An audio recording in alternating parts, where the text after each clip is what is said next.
Hello, and welcome to the podcast brought to you by SAE, and hence we have named this podcast series very aptly as SAE Podcast. Since we are SAE-VIT.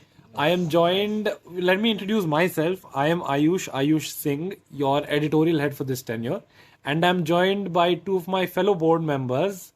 Yeah, so hi, my name is Param Kamath. I'm the operations manager for SAE-VIT, also a very big car enthusiast.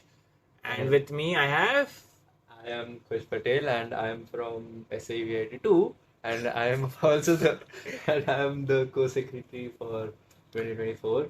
So guys, what will we be talking about today?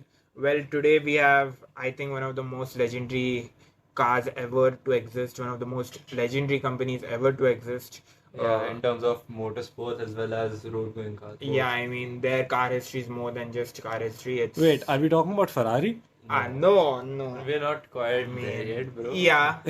I mean, we want to start a little modestly, right? Humble beginnings. Humble beginnings. We'll go there eventually. So, yeah, it is about McLaren. If you don't know, McLaren is one of the biggest motorsport company. It has their F1 team, it has automation cars and road-going cars. One of the only cars on the current F1 grid that have color.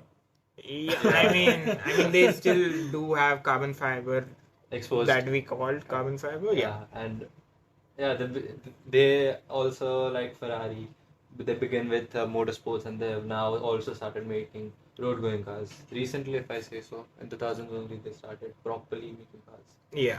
So we'll delve into McLaren today and let's have a great session, guys. Our very first podcast, let's get started. Yeah, let's get started. As Param mentioned earlier, this is our inaugural podcast, our very first season, and this is our very first episode. SAE-VIT brings to you so that we can develop insights on mobility and automotive engineering, which are in line with our vision of the chapter based off via Vellore Institute of Technology.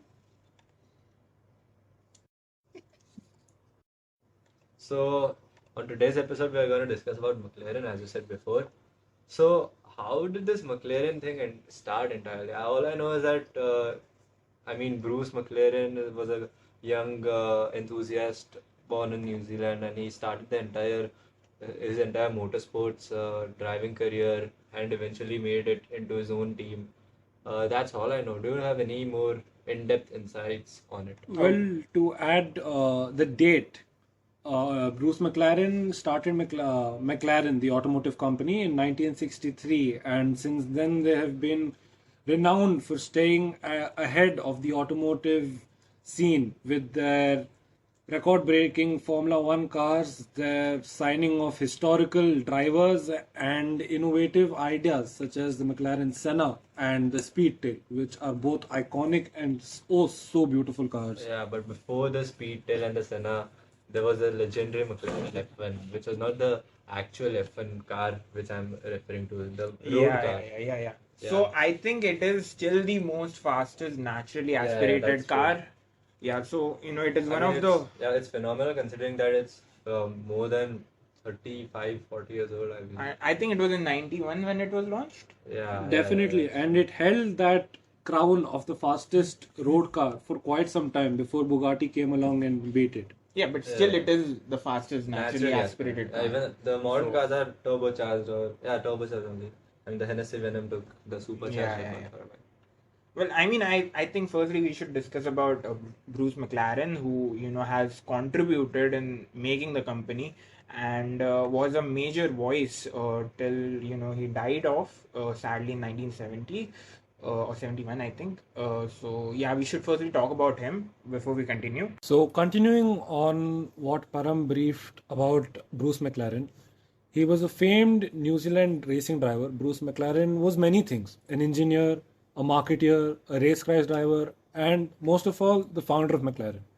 Bruce McLaren's death at the age of mere 32 years, which came shortly after their first F1 victory in 1962, may have cut his life tragically short, but it could be argued that he experienced several lifetimes worth of adventures in the few decades that he had. Yeah, well, he was born in Auckland, New Zealand, of course, on August 30th, 1937. His mother and father, Les and Ruth McLaren, ran a service station in Remera, if I'm right. I don't know the exact pronunciation. Anyways, and little Bruce grew up surrounded by cars and mechanics. Before settling on auto service, his father had been an aspiring motorcycle racer. But after an injury, his father decided to start local club circuits. And because of this, from an early age, Bruce was immersed into developing a passion for racing and automotive anatomy. Yeah, I've heard that he made engine swaps in his car by the age of 15 and all.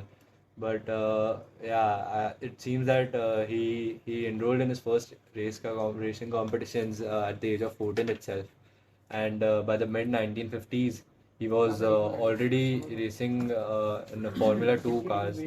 And basically, then in 1958, he snagged the New Zealand Grand Prix itself. So from there, he was a natural pick to represent New Zealand, obviously, since he was so young and he had already achieved so much.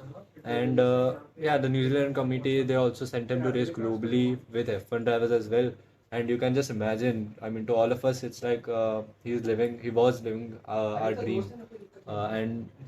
So basically from there, he went on to win a Grand Prix in Monaco in 1962, and his career blossomed exponentially after that. I mean, by the age of 14, he started his racing career. So, I mean, that is pretty phenomenal. What were we doing at age 14? Merely just memorizing notebooks and writing notes frantically, just like we would do it for Cat 2. Yeah, well, it is not about us. It is about McLaren. Yeah. After much success, like Kush spoke, after much success on the track racing for the Cooper team, Bruce McLaren founded Bruce McLaren Racing Limited in 1963 and began producing his own F1 race cars. In 65, he resigned from Cooper team and formed the F1 McLaren team that you now know. In 68, he himself won the McLaren F1 team's first Grand Prix while racing on Spa in Belgium.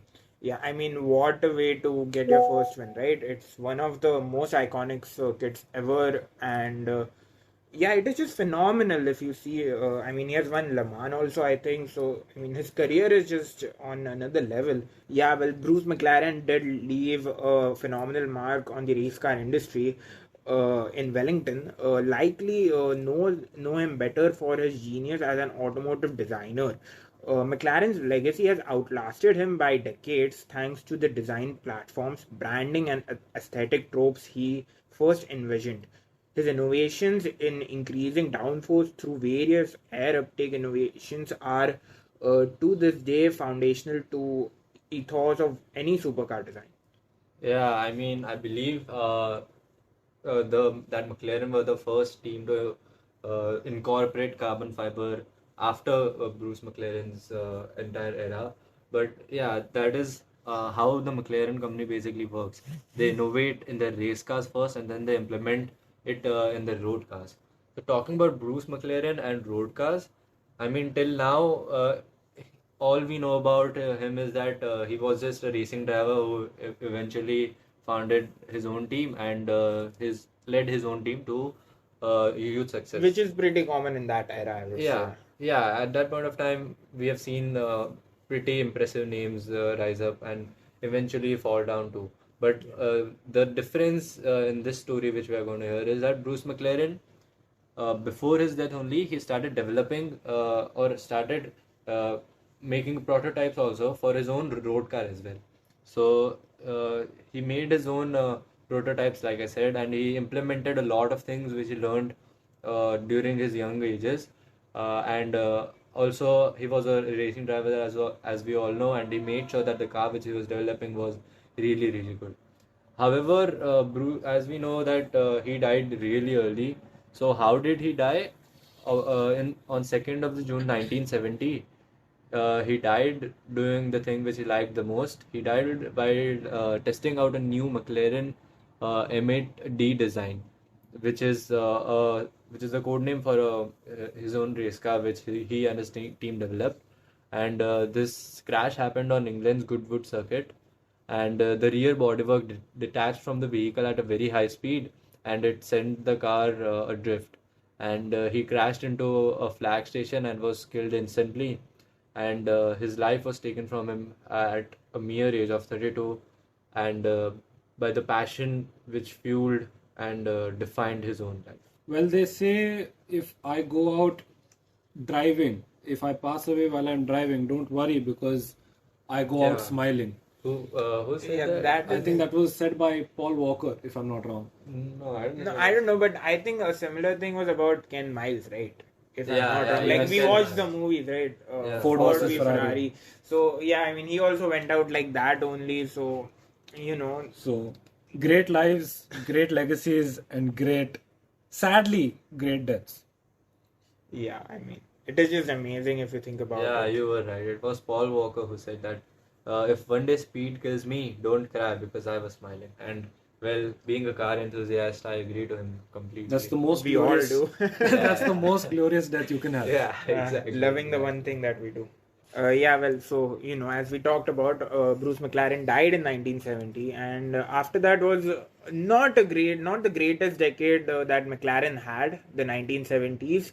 So yeah, would you like to say what happened? So after Bruce's death, a minor downfall started within the McLaren team between 70s to the 80s. They between 1970 and 1980, they won a constructors championship only once, and the drivers also only once, averaging a finish in the constructors of third place. I mean, third place isn't that bad, but I think it was the point that they used to finish fifth and Yeah. sixth in every 1 or 2 seasons, right? And I mean, the one driver championship that they have is James Hunt, which is the Niki Lauda and James Hunt rivalry that we had at that time. Yeah, we also have a movie on that, if I'm not wrong. Yeah, Rush. I love that Yeah. movie.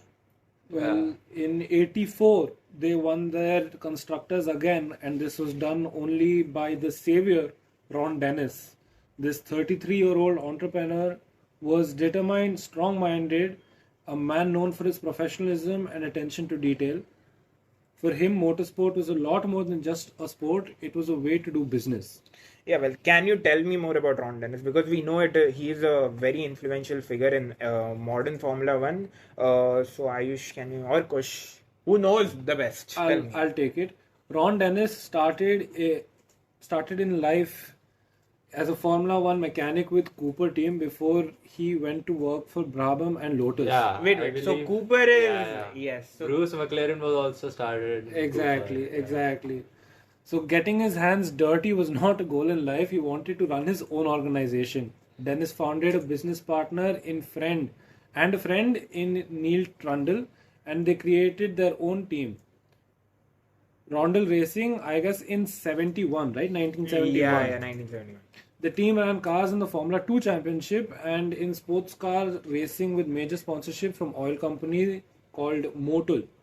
Rondell then launched a Formula 1 project, very ambitious of him. Ray Joseph designed the F1 car, but the timing was wrong as the 73 oil crisis forced Motul to withdraw its financial support. That was a global crisis, right? The oil crisis that we had. Yeah, It had it impacts was. everywhere. Yes, the Ron Dennis returned to Formula 2 racing, running cars under the Marlboro banner, including one for the wealthy young Italian Andrea De Cesarius, if I'm not wrong.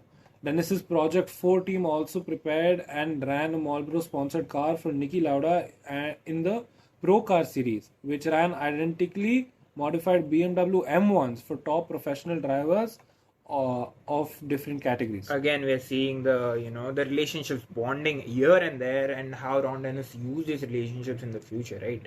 Yeah, and I believe that while he was doing all of these tasks to grow McLaren, the McLaren F1 team was also facing a really tough time. And after James Hunt's title in '76, the team led by Teddy Mayer, an American lawyer, it was going from disappointment to frustration as the team's designer and all also didn't produce a really good ground effect, which is the major component of aerodynamics. So later on, because of these frustrations, we saw one of the most iconic partnerships in terms of sponsorships. We saw a very strong link between McLaren and Marlboro, and Ron Dennis had regular meetings with the marketing director of at Philip Morris, and Hogan was no longer convinced that Teddy Mayer was a man for the job, and was persuaded by Dennis that the Project 4 should take over the control of the F1 team, which with the financial backing of Marlboro. So It's all Marlboro, basically the last hope that Hogan had, right? He somehow Yeah, yeah. convinced that Project 4 should keep running with the help of Marlboro. yeah, the Project 4 was basically like a brand new Well, I mean, administration, I guess. back now in these days, sponsorship is quite a common thing, right? But back in the day, it was not, I think, and this really started that relationship between the sponsors and F1, like we have with Ferrari and Ray-Ban or Shell. It is very iconic, but back in the day, that was not the case. So yeah, in 1980s, Ron But don't you Dennis. think it's ironic that a sponsorship that was frowned upon went on to become the most iconic and the most easily recognizable sponsorship ever Yeah, I mean in that automotive livery. history? I mean, you can easily recognize that livery. Any right? day Yeah. from far, far away. Yeah, and by and this change of ownership by Project 4, it happened in 1980, and that's when the decade, the 1970 to 1980, the I would not say let's call it the underperforming decade of McLaren. It officially ended. So McLaren Racing was renamed McLaren International. So we will see a lot of this renaming happen, and it's pretty common within McLaren. And the team was moved from was moved to Woking, which it currently resides in now. So that's how McLaren is right now operating from the UK. And there are two versions of what happened during the following months. One of those stories says that it was a very aggressive takeover, and the long-standing Teddy Mayer and Gordon Coppock, apparently they were totally against it and sold their shares, and angrily they left the team. And the other story, which comes from Ron Dennis himself, is that initially it was a very 50-50 kind of a deal, but after 18 months or so, to Ron Dennis's surprise, Teddy Mayer said that he was becoming increasingly concerned about the prohibitive cost of the turbocharged engines and was ready to step away. So the opportunity arose for him, and he acquired the controlling interest of the company, which Ron Dennis, as we know, he obviously did.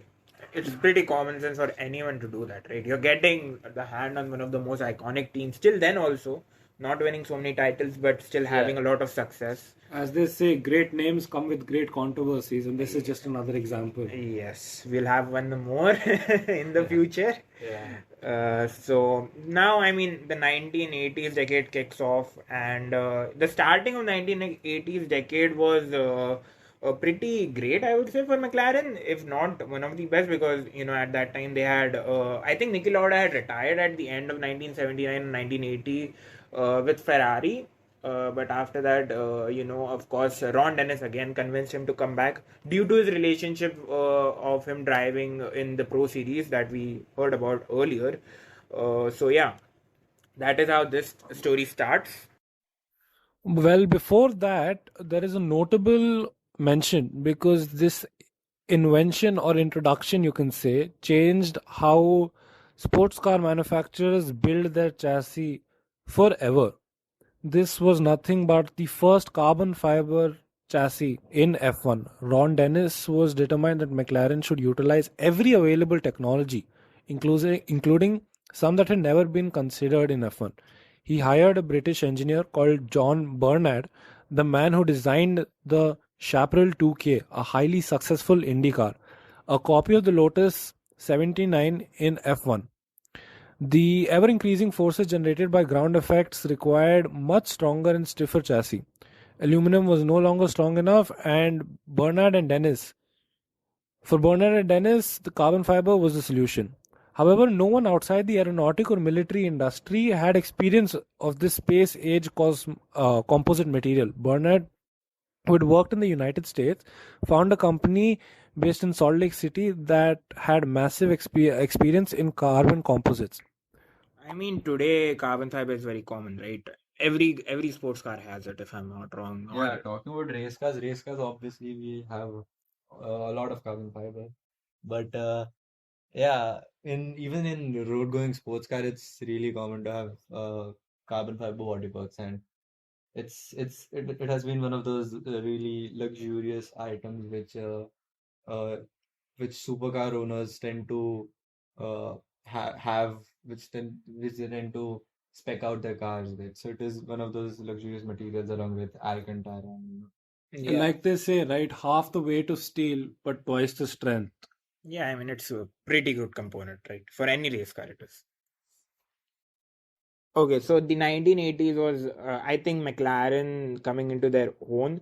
So the walking base team had their team principal in place in Ron Dennis, and among other things, they were almost quite on level with all the other F1 teams regarding, the car wise or the F1 car wise. But in terms of drivers, they were not really there. So what Dennis pulled off was one of the greatest things ever, because he pulled off the signing of Niki Lauda, who had retired at that time from Formula One and had gone into other fields of racing such as the endurance championship, etc., etc.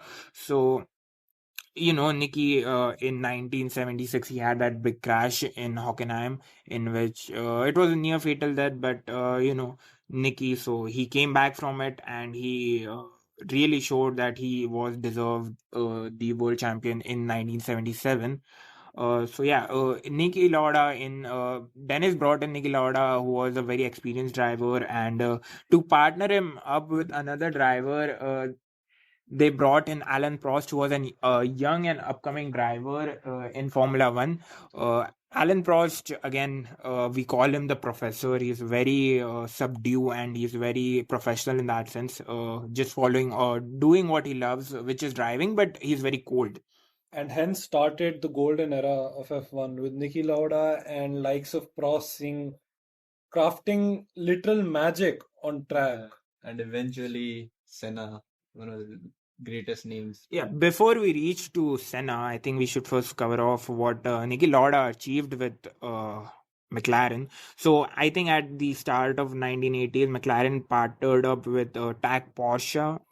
Porsche's, I think, the only time Porsche was ever in Formula One was with the TAC partnership. So yeah, so they came in with the TAC Porsche partnership, and I think 1982, 1983 were great seasons for them, but they just couldn't edge the title towards them, which in 1984 they did with the help of Niki Lauda, winning the Drivers' Championship in the last race just by 1 point off of Alan Prost. So, I mean, it was a great championship rivalry that they had at that time, and Prost almost could have won it, but couldn't. And Niki Lauda winning his third Formula One championship really showed that he is one of the greatest Formula drivers ever to exist, and showed what he's worth of. So after Niki retired from Formula One, McLaren had everything that they needed to accomplish themselves in Formula One. So with Ron Dennis at helm and Alan Prost now being the lead driver, they won consecutive drivers' championship in 85 and 86. Prost being the winner, and except for once when Williams won in the 1980s. Later half of 1980s, McLaren won almost every single constructor title. So 6 out of 7, right? yeah, 6 out of 7. So I think Williams won once, and the rest of the time it was just McLaren till I think early 90s, 91, 92. So again, we get to see a minor uprise of McLaren. I mean, could you say minor? 6 out of 7, bro. Major. 6 out of 7. Yeah, when Mercedes does it, it's dominant. When Mercedes Yeah, does it, yeah. Minor. So yeah, I mean, McLaren was at the top at that time, and we could see that clearly. I mean, after that, Prost was quite settled into that McLaren seat, but Ron Dennis just wanted to stir things up again. So what he did, he brought in a young Brazilian by the name of Ayrton Senna into the team from Lotus. Ayrton, again, we should do another episode on him. I think a separate just for him. I mean, Does he need introduction? Does he need anything? Yeah, I mean he's probably the god before. Great man with great stories. You cannot compile it in one episode or two episodes. Yeah. Yeah. These are myths and legends that have no just articulation. Thinking about it, I see a lot of things common between Senna and McLaren as well. I mean, we have obviously McLaren cars named after Bruce McLaren. We have Yeah. the McLaren Senna named after Ayrton Senna. Yeah, it was honored And for both him. of them also died tragically, obviously. Doing the I don't want to go through the motion of Senna. Can we say that Bruce McLaren was reborn in Ayrton Senna? Such a legendary. I mean, looking at the similarities. yeah, we could. But yeah, getting back to our topic, majorly, from 87, Senna was at McLaren, Prost was at McLaren. It was like, how could these two survive? And that is exactly what we saw. So in 87, of course, Prost won the title, which was kind of, I mean, it was up and down, I would say. They had a lot of rivalries, but I mean, Senna was just there, so he couldn't fit in. But from 88, we really saw what McLaren was. I mean, that car that they had made, I think MP4/4. So it is one of the most iconic cars. It is one of the most iconic liveries. If you go out and check on your Google, you would just see and you would know, yes, this is the car. And that rivalry was just epic. So in 88, I think Senna won the title in the last race. That was a pretty good race in Japan, Suzuka. And I mean, Senna accepted it. He was like, okay, I won it. And Prost was like, yeah, okay, I've won it 2 times in a row. I'll come back next year strong.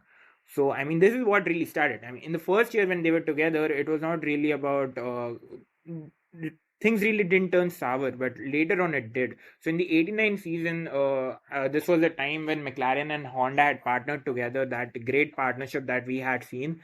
So basically, it was again a close rivalry between the two of them, coming down to the last race of the season in Suzuka again. But this time, what happened was that when they both entered into the turn, Prost accidentally bumped into Senna. Should I say accidentally? I don't know. But yeah, he bumped into Senna in return, gaining him the world title for that year. Was there a movie on this? I think No, I don't think so. I mean, we should make there should be a movie on it. Crazy. Yeah. Like easily you can plot. I mean, you have such a legendary story. You haven't even heard the entire of it. Okay, so in the next season, what happened was again it came down to the last race. The rivalry was there. Everything was there. And this time, what happened was that Senna crashed into Prost, Again, at Suzuka, is it? yes. But the first it was Prost doing the Senna, and now Yeah. the Senna. And we this don't know time- what Accidentally. Accidentally. So in this quotes. time Senna won it, giving him his second title. So now the rivalry was like, okay, Prost has 3, Senna has 2. But now Prost was like, okay, I've had enough. I can't do this again. So what he did, he left McLaren. He crashed again. No. So he left McLaren and he went to Ferrari. Okay. Yeah. The most Arch legendary rivals. team, yes, the most legendary team in F1. He went there, and then what happened was, now it was like, okay, it is just Senna's So it team. must be a move like may I say Oh. have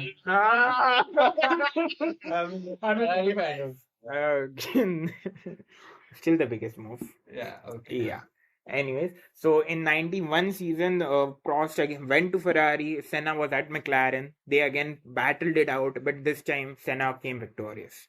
Unfortunately for Prost, he couldn't get another title till 93 season with Williams.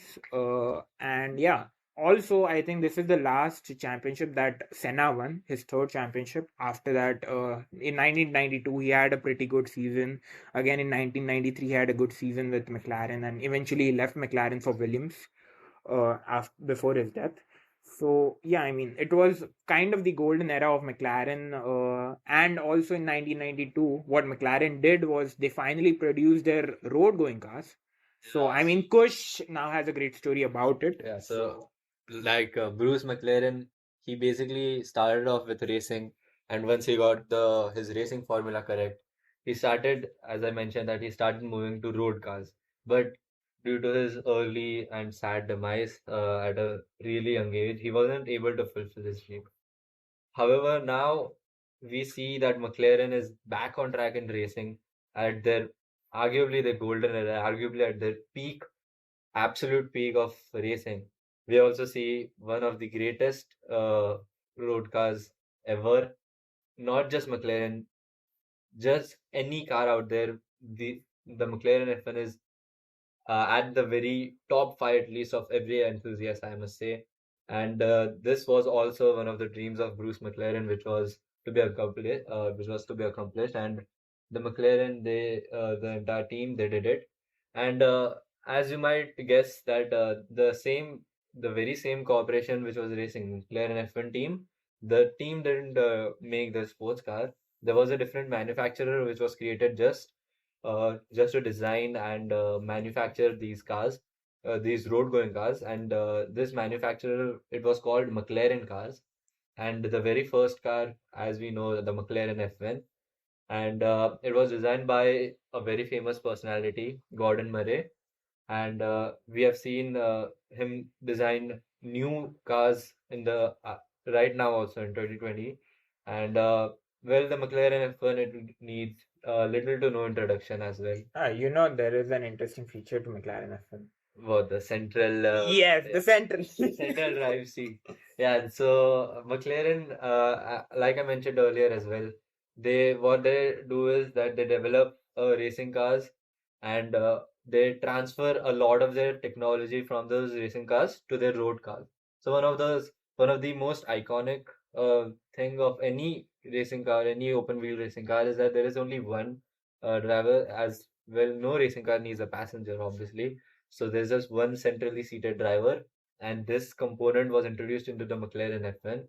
And how McLaren also managed to squeeze in two additional passengers with seat on either side of the centrally seated driver. So a And- typical auto layout. Yeah, I mean, it is pretty. Not to disgrace it, not to disgrace it, Auto layout, but yeah. typical auto layout. It is pretty crazy. I mean, Yeah, do you but- know the story yeah, but- actually No, of no. Rowan Atkinson Yeah, the crashing Mr. that? Bean. I mean, it Yeah. is still the highest, I think, repair job that it has ever been done, right? So Mr. Bean, actor Rowan Atkinson. Atkinson. Or- We are sorry. We I are wish- sorry for the name. I wish I had the money to crash a He, McLaren he, F1. he repaired it. No, Crash. First, let's talk about owning one. Owning. Yeah, because now, I mean, this legendary car, it trades at over 15, 16 million US dollars.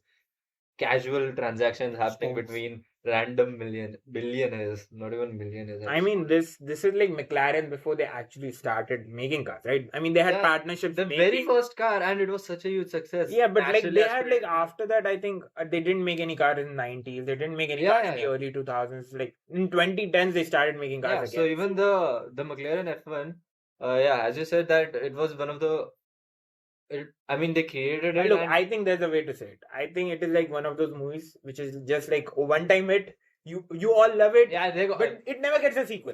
Yeah, I mean, it didn't require a sequel Yeah, it because didn't I mean, require- it was so legendary that it held the world speed record for a production car for a long time. I believe almost greater than 10 years as well.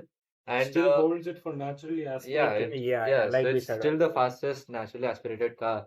And the powertrain, well, obviously they had to design a naturally aspirated V12 since V12 was the way to go back in the day. Mhm. And Go loud or go home. yeah, that motor, Go big I or wish, go home. I wish that motor still continues. Go big. Uh-uh. So it was a 6.1 liter engine, and it was developed by BMW. But however, the chief engineers of McLaren cars also were part of it. Gordon Murray and Peter Stevens. They were also part of the manufacturing process of the BMW engine, which went into the McLaren F1. And that engine, it produced so much heat that the biggest task they faced was to effectively cool the engine. And the engineering solution which they came up with was to, I mean, wrap it up in gold. What? Yeah. What? Wait, what? Yeah, so the engine bay of the McLaren F1, it is wrapped up in gold. Oh and my God. Talk about expensive. Yeah, yeah, talk about yeah. expensive. And it shields up the body panels so that minimal damage is caused to it. Oh my God. You're coating And- it with gold and minimal damage. Yeah. Who wants gold ornaments? I want a gold car. And a gold car a car which is carbon fiber from the outside and gold from the inside. Yeah. Oh, And Talk about an crazy rider. expensive Yeah. recipe. So even like right now it goes for $15-16 million, but even back in the day it was $1 million, which was absolutely bonkers considering that it is 1990s, and obviously not a lot of people were able to afford it, and since it was a new company as well, there were only 106 units which were produced of the McLaren F1, and well, we know the rest of the McLaren F1 history as it is. Yeah, I pretty mean, great car. Yeah, it aged better than fine wine as well. Yeah, true that. Every single year we see a McLaren F1 being sold at a higher price, I just love how it looks from the back. Have you seen, like, it has that curves and Yes, stuff. yes. It just looks really good. Yeah, and I mean, even bringing a prequel to this car, it would have been so difficult Yeah. to create something which would be able to, even keep up with the legacy of it. So I mean, we don't know exactly why McLaren cars didn't make anything after that, but yeah, maybe because they didn't have enough money to wrap engines in them. yeah, that can be a major reason as well. So this production year, in spite of just creating 106 cars, it lasted 8 years from 1992 to 2000. And well, till then, even McLaren, the F1 racing team, we saw.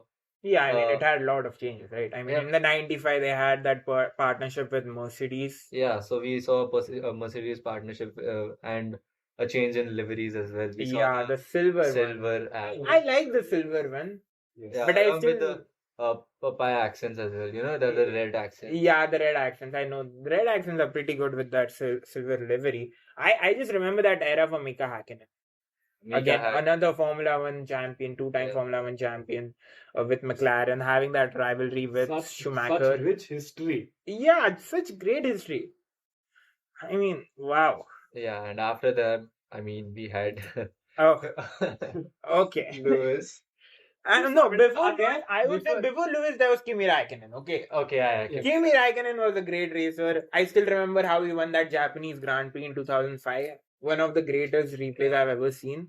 Coming from 17 to win the race in the last lap. At that point of time, I mean, right now, if Yeah. Max does it, it's common. Yeah. I mean, there's no argument. I'm a Max fan. Dude, No, Max was And I won't be surprised. the Miami. Another right, day, the another Miami Max one. win.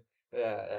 But Anyways, let it be. at that point of time, it was a really, really huge deal to do something like that. And since the cars were also really, they were not as dominant as we see them right now. So all the racing teams were pretty. Yeah, at that time it was like more of the teams are owned by owners who are not like corporate companies. They're just Yeah. like a person who's They- owning the team, right? Like Jordan, like Yeah, there were a lot they of- were just racing teams. They were not commercial Yeah, teams yeah. who were racing because they wanted to market their road cars. Yeah, I mean, after that Formula One team, I think it was like they had a pretty few good years in which Kimi Raikkonen was there. After that, he left for Ferrari, but then they got in two-time world champion Fernando Alonso and Yeah. that big rivalry with Lewis Hamilton that season. I mean, just think two-time world champion or a rookie. Who would you choose?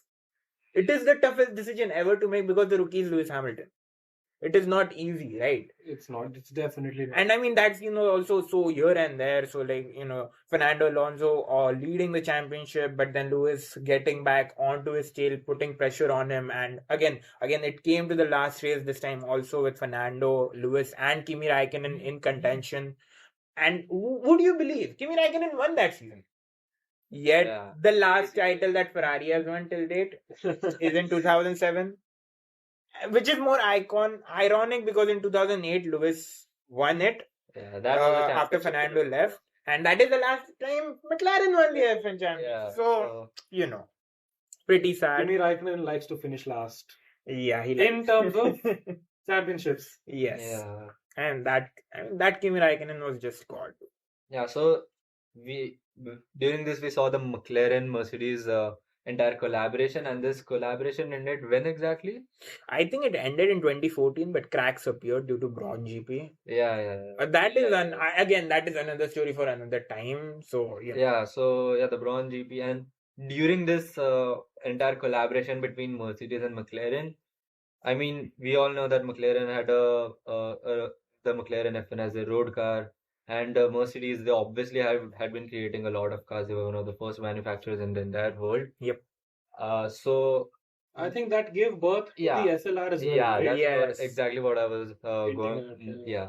So McLaren, even though not making while any they were cars by themselves, they were doing partnerships with other companies yeah, to exactly. bring Earlier out they cars. partnered with the BMW for their Yeah. powertrain.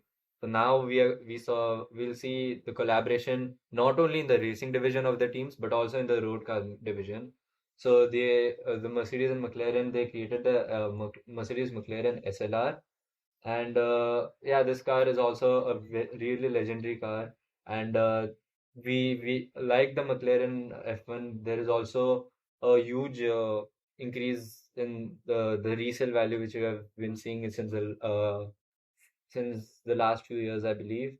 Yeah, I And mean, yeah, it is a great car, right? And Fantastic. iconic car, so it has a lot of resale value. And I also feel some of the concepts or the shape or the design of the Yeah, car. I mean, I trickled like down. how they have that side skirts on that. Exactly. Yeah. It is pretty iconic, I would say. I would never seen that in any other car.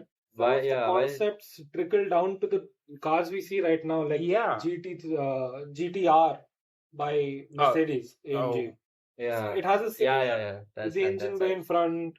Front engine car, yeah. Very similar high performance front engine car. Yeah, both of them are front mid engine cars with and the SLR had rear wheel drive only, and it had a 5.4 liter V8 which was supercharged. So they moved out of the naturally aspirated thing, and this car was also designed by Gordon Murray.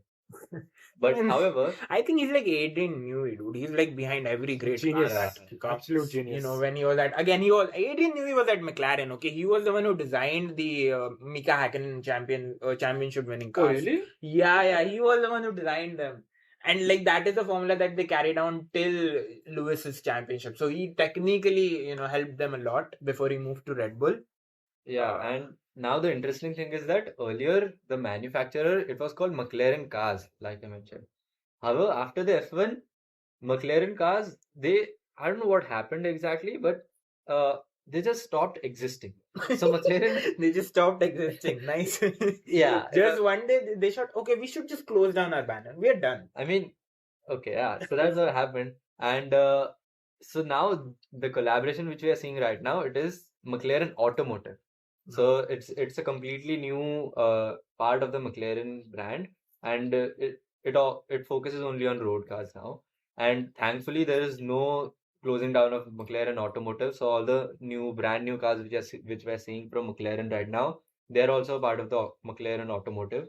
So technically, the McLaren which are being sold right now, they are not made by the same company as the McLaren F1. But fundamentally, they are the same exact. The same rich heritage, the same formulas, the same mindset. But what I would say, like after Lewis won that 2008 championship, the thing is like the Formula One team has dipped. Like it has really, really dipped. Right? I mean, we know there was Mercedes and there was McLaren, and then there was Mercedes and there was McLaren. Yeah. So that was and I mean that is a whole scandal that we should talk about in some other episode again. But like the thing is like Mercedes picked up in the 2010 starting and McLaren dipped off hugely, and they tried again to do that McLaren Honda at that partnership. point of time. They also brought back their papaya. So I don't think we have discussed about the papaya yet. No, the iconic color, papaya orange. It is very iconic. Yeah, so I believe the story behind the entire papaya thing goes back to the days of Bruce McLaren himself. So I mean, when Bruce McLaren made his own F1 team, they obviously had to paint it a color, right? So back in that day, most of those Formula One cars, they were based in the United Kingdom, and most of them they went to the British racing green. And well, obviously Bruce McLaren was from New Zealand, which was under I mean, I don't know how exactly the politics work out, but they also follow the British legislature to a certain extent as well. Really? But I mean, yeah, Australian, New Zealand still they do follow the. Okay, I didn't know that. Yeah, they still do it, and yeah, but he didn't want to focus on that direction, so he took advice from a lot of his designers. So earlier they had the kiwi as their emblem, which we now see as a plain shape. I should say, crescent-like. Yeah, That's where it comes from? Yeah, Yeah, it was originally a kiwi. Oh, So kiwi is the national bird or national animal of National- McLaren. no, like New Zealand people are known as Kiwis. Yeah, they are also Yeah, known as kiwi. yeah. So Yeah, it- so it was originally a kiwi, and then it evolved crest. eventually into a crest. which now if you see the headlights, yeah, Yeah, yeah, yeah, yeah, we were shape, all of it. shaped the 720S. I 650. think. No, not the six. Oh, the older generation, the P1, Oh, the 650s, the Yeah, 675T. they're all shaped as that Okay, crest. okay. Yeah, all of them. And yeah, so the papaya orange that also that was originally incorporated into their logo of the kiwi, which I just mentioned. Hmm. So the first ever logo was a kiwi, and the kiwi was colored papaya orange, and the inspiration behind them was there's no as such a story behind it, but it was just a really cool color, and Bruce McLaren wanted his cars to look really different from the Yeah, I mean it would look bright in day, right? yeah, When you're running, comparing it to the Yeah. like military green kind of British racing. it would just come into your eyes. You would like, okay, what is that car? I want to know that car. let's say Force India pink or something, Ah. VWT pink. Mm. Yeah, like Alpine pink now. Yeah. Anyways, blue more. Anyway, yeah. yeah. That's the entire story behind the papaya orange. And Yeah. yeah, after that, during the Mercedes McLaren partnership, Mercedes wanted to bring their entire silver era of cars. Yeah, I mean Mercedes, as we know, are known as the silver. Silver Alloy, Silver alloys, ash. silver Yeah, alloys. that also has Since they were the engine manufacturer, they really wanted something. So yeah, so Ron Dennis had to compromise somewhere. Yeah. so most of the livery was silver. There was a lot of papaya accents or other shades of orange because silver and orange. I mean, it's a really hard to pull off combination to match. Yeah, Talk true. about iconic stuff, right? First we saw the Marlboro Yeah. Yeah, partnership. Yeah. Now the papaya orange. and The crescent, the McLaren as we know about it today. yeah, It is an iconic brand, as we know. McLaren. Staying ahead of the curve with the carbon fiber chassis. Yeah. Talking about iconic liveries, we have discussed multiple times that the papaya orange that is so brightly seen on all the McLaren cars these days.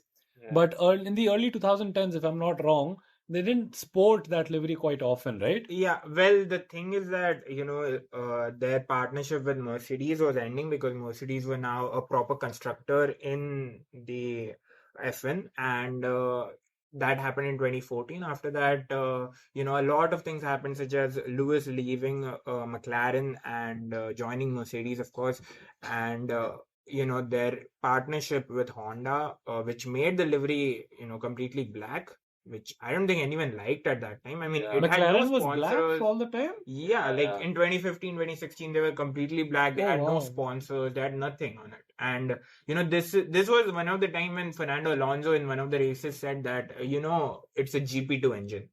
Yeah, That yeah, famous- the iconic radio message. Yeah, so after that, eventually Zach Brown got to the helm, the current CEO of McLaren Racing. McLaren racing, yeah.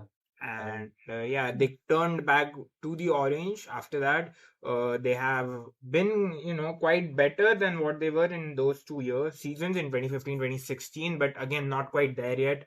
They have had a few on great mentions that we can say about. One of them is that they won to finish in Monza with Danny Ricciardo But winning that let's race. just talk about Monza, right? Monza being in Italy, the home of Ferrari, and their Yes. arch rivals, and Yes. yet taking a 1-2 in the Yes, I mean, In an era dominated by Red Bull and Mercedes. yeah, but I mean that was right? the race in which Max collided with Lewis on that turn one. yeah, yeah, In which the tires. Yeah. were No, on Lewis's yeah. head. 2021. Lewis broke his consecutive race yeah, finishes yeah, record. yeah. So I mean, it is still one of the most iconic races for some other reasons. But McLaren won that race, finishing 1 and 2.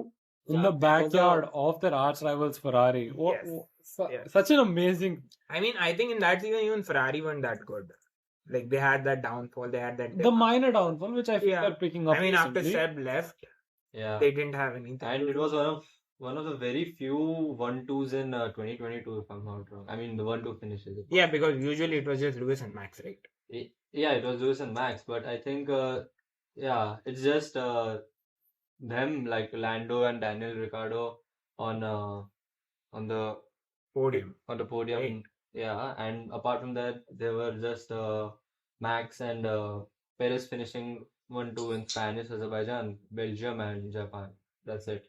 I mean, compared to what we are seeing right now. Yeah, I mean, this season it has been I just. mean, even this season and in the hybrid era in general, even Yeah, when it was we just saw Mercedes. Mercedes after that Mercedes, it was rare, very rare to see anyone apart from Mercedes Yeah. or right now even Red Bull take one. I But mean- for quite some time, they had a consistent finish in constructors for like third, fourth. Yeah, I mean, I think like when Sainz was there, they finished third. After that, he left for Ferrari. Yeah. Then again, they dipped. They went to fifth, fourth. Then again, last season, they were fourth, I think. With Danny Ricciardo leaving. I mean, Danny Ricciardo's only point to mention is that he won Monza with McLaren. Otherwise, if you see, Not a very great stint at McLaren. yeah, it was definitely. terrible, I would say. With Norris outperforming him on almost every single race, and yeah.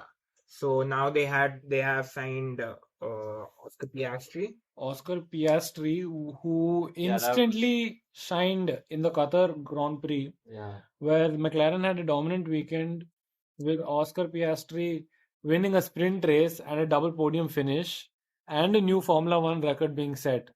Piastri won his first Formula One event in the Saturday sprint as the rookie held off George Russell and three-time Formula One champ Max Verstappen to secure his first win. Yeah, but it is a Three-time sprint now, win, yeah, right? but at that Yeah, point, I think at Still, that you wouldn't say it's a proper win because a Grand Prix win is a proper win. yeah. Yeah. So But McLaren is yet still, to achieve that. Just the We- signing of Piastri was a big deal too. I mean, there was a Yeah. whole controversy with Yeah, with as well. Alpine, right? Yeah, Alpine just declared that we are signing Piastri without Piastri even I knowing mean, I that this is think happening. anyone will have a good know about it in the Drive to Survive series when it hits. Yeah. Although But it is quite in controversial. spite of that 1-2 finish in 2022, they just finished fifth in the constructors championship, which shows that I mean, in 2022, they finished fifth. yeah, in 2022, Who finished third and fourth? second was Ferrari, third was Mercedes, fourth was Alpine. So Alpine eclipsed them, Wow. but then they got Oscar Piastri from Alpine.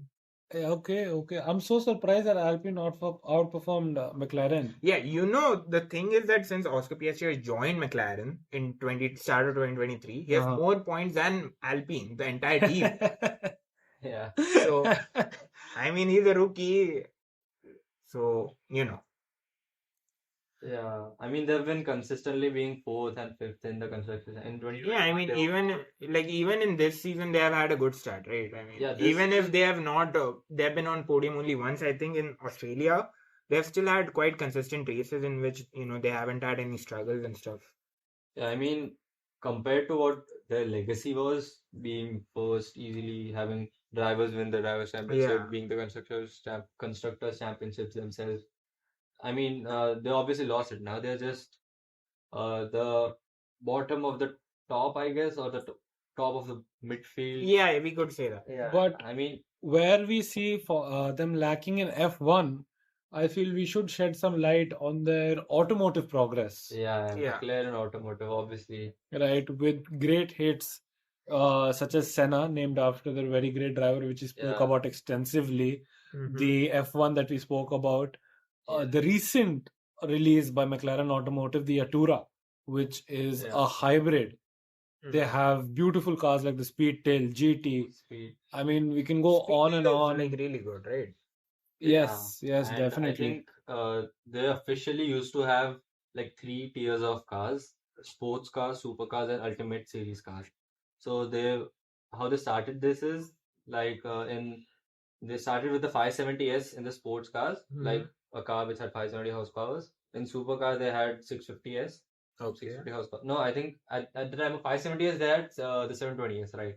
So 570 horsepower in sports, super had 720 horsepower, and the ultimate series first we had the F1, but obviously it was not a part of McLaren Automotive, it was a part of McLaren cars.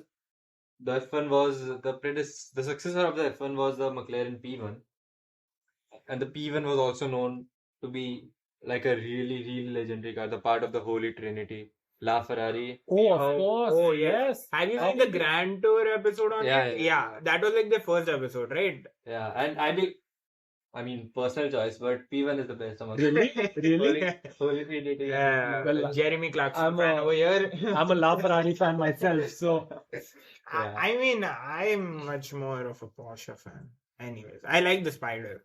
Yeah, so I mean their flagship set of cars, the hypercar, as most people call them, F1, P1. After the P1, we had the Senna, Yep. Speedtail, and now we have the Elva. Elva is a really interesting car. You know, it's a speedster kind of concept, so it doesn't have a windshield or a roof. Oh, But- yeah, I've seen that. Yeah, but so obviously there will be a lot of wind coming into the driver and the passengers' helmets. So they have made like a Windscreen. active aero kind of a wing. It's not exactly a windscreen also. It's really kind of intuitive, I should say. So what powertrain does the Elva feature? I think it has a V8 only. I don't think McLaren. It would be a hybrid, right? Though I mean, in today's think era, it it should should have, be a yeah. hybrid. Elva should have a hybrid, but yeah, they haven't downsized from a V8 and 4-liter twin turbocharged V8 with I think 815 PS and about 800 Newton meters of torque, which is absolutely bonkers. Yeah, I mean, yeah, yes, it it's, is. It's crazy. And yeah, so the Ultimate Series we had Senna, Elva, and Elva right now. In the Super Series, we had the first car, I believe, of McLaren Automotive, which was the MP412C. Oh, Also, it was one of those. oh, I know the Actually- MP4. I mean, it was in the games. I remember it was always like, if you have to choose McLaren and Need for Speed or Yeah. some of those games, it was always there. Yeah, I mean, So- MP412C was one of the first car, and I mean, obviously, it wasn't meant to even succeed the McLaren F1, but yeah, but it was a different. in the category in which it was set to compete with the Ferraris in the likes of 458s and Lamborghinis, it was a pretty decent competition, and I mean, it didn't get quite the love I feel it deserved. Yeah, I mean, we usually, as car enthusiasts also, we usually go into comparing and finding out which is the best car. But, we should keep the cars separate. We should see how good they have made, how much efforts that they have gone into them making. Well, let's So- see all of these beautiful cars one by one in brief, right? Starting with the Senna. I mean, the fact that they got this car to be road legal itself Oh my God. is a very big the deal. size of I- the wing and the front splitter. I remember it is like in the Forza but- Horizon 4 intro, this car. And it just like, I think the Forza Horizon 4 was like a different seasons kind of theme, and the car is in every season. So you Huh. just get to know, like, yes, this is like so epic. Yeah, but with the McLaren Senna, there came another, I won't say controversy, but a decision which McLaren had to make. So, McLaren was at a point at which they wanted to obviously focus on performance. Like it is obvious when we see the Senna, it's completely performance oriented. Every single detail, every single body Every- panel which you see, it is focused on aerodynamics and aerodynamics only. Every decision, because I Yeah. mean, I remember Jeremy Clarkson talking about this, the fact that the doors have window panels Yeah, into them yeah. is just So crazy. that the drivers can see the apex bit. Exactly. Yeah. I mean, it is engineered only for performance, and I mean, certain people, certain enthusiasts, they don't prefer that it doesn't have the looks of what they expect a supercar or a hypercar to have. It's Looks just pretty decent to me. yeah, yeah. Even I have a similar opinion to that, but that's what I've heard a lot of people saying. So I mean, that's what I've heard. And apart from that, newly also there were GT series which they have launched. So Yes, the McLaren GT. yeah, so that is a car. I mean, right now, before the current generation of car, which is the 750S, the Elva, and the Artura, it was very clear that there is only these three cars, that the Ultimate Series, Sport Series, and Super Series. But Okay. now it is pretty merged together, and I mean, we have Altura, we have 750S, we have the Elva, we have the GT. I mean, it's all really blurred together, and there is a car which we cannot fix a particular car into any particular group. So the GT is one of those cars. There's a So separately. I think what you're saying is that it is a car for everyone, right? Yeah. So Whether it's you're I mean, if you have seen Doug DeMuro's review on the McLaren GT, you'll know everything about it. It is so user friendly. I mean, it is one of the most daily drivable supercars, if I can say so. This is not relevant, but did you see recently, or maybe not recent, a couple of months ago, a famous Indian celebrity was just gifted a GT, or I think he bought it as a gift to someone. Do you know what I'm talking about? what? I don't know. Kartik Aryan. Oh, is Oh it? yeah. I had seen it on one of the Insta I didn't posts. know it. I mean, it was a McLaren, I remember. It was a McLaren GT, Oh, yeah. and I think he got it as a gift, or he planned to gift it to his mom. Yeah, something like that. But it was crazy. Okay. What other car? Okay, so another interesting thing, like we all know the game Gran Turismo, right? Yep. Yeah. So Gran Turismo, it asks manufacturers to create a design, just a render of a particular car for their game. Yep. So Bugatti created a particular thing. McLaren created a particular thing. So just like that, McLaren gave a car for the game. They called it the Solus GT. And Okay. McLaren being McLaren, they decided to make their video game car a real life car. So now there is a car called the McLaren Solus GT. Yes. And it is, if you just see a photo of it, it is so crazy. Oh my God. I mean, the fact that that car is even exist and it exists in real life is crazy. Don't you think it shares a lot of features design wise with the AMG one and the Valkyrie? Yeah, Aston Martin. Because look at the front. Yeah. Right? Look at the front wheels, how they're positioned. That comes from the Valkyrie and the Like just engine the fin. Yeah, but the thing is that I mean, I don't feel that when they were designing it, they were even thinking about making it a road going. I mean, it's not a road going car. It's not street legal as far as I'm aware. But they weren't planning to make it a real life car. It is just one of those things that car manufacturers do just for the fun of it. Yeah, I mean, if you remember, the Bugatti also created the Super Sport GT or something. The Chiron Super Sport. Yeah, that's also just one car which they made and they sold it to some person in the USA. But yeah, I think there are, I believe, 10 or so models of the Solus which they're going to create and they're going to sell. So yeah, it's one of those really crazy decisions which they made. And it tells a lot about how McLaren deals with. Yeah, I mean, it just sums up McLaren. If you think they are not just a commercial company, they are more of an enthusiastic company. Yeah. They make cars for the people who love doing these stuff. So yeah, it is great to have a company like McLaren to exist. We have seen what their history is. We have seen how much greatness they have achieved in the past, and their promise in their road going cars is still there. Still very evident. Yep. You know how they plan to stay ahead with the curve with the cars like Elva and Atura. How Kush just spoke about the Solus GT. How Speedtail is such an interesting concept.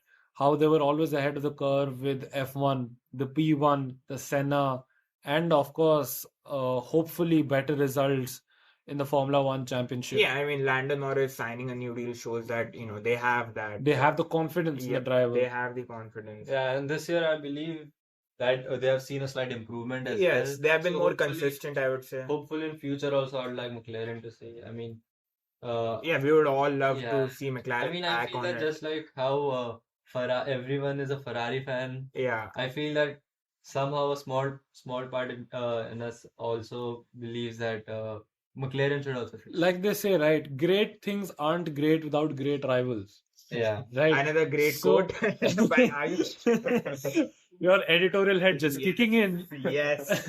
So similarly, how Ferrari is so great, I feel a large part of that greatness is shared because of the rivalry that they had with McLaren. Yeah. Competition always leads to innovation. Exactly. And McLaren have been at the forefront of it every now and then. I mean, it has been a great session today. Recording this podcast with you both. Our very first podcast. Yes, our very first one, and it is going to be a very memorable one too.